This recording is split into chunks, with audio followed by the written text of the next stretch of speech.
Hello friends, today we are going to see the meaning of the word turnover.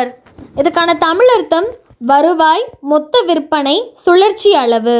So let's take two example sentences to get even more better understanding. The first example is the company reported an annual turnover of $5 million. நிறுவனம் $5 million ஆண்டு வருவாயை அறிக்கை செய்தது. The second example is employee turnover can be costly for businesses. ஊழியர் மாற்றம் வணிகங்களுக்கு செலவானதாக இருக்கலாம். So இன்னைக்கு turn over அப்படிங்கிற இங்கிலீஷ் வார்த்தைக்கான தமிழ் மீனிங் என்ன அப்படிங்கிறத பற்றி பார்த்தோம். இதே மாதிரி வேறொரு வீடியோவில் வேறொரு இங்கிலீஷ் வார்த்தைக்கான தமிழ் மீனிங்கோடு உங்களை மீட் பண்ணுறேன். அது வரைக்கும் டேக் கேர் அண்ட் பை.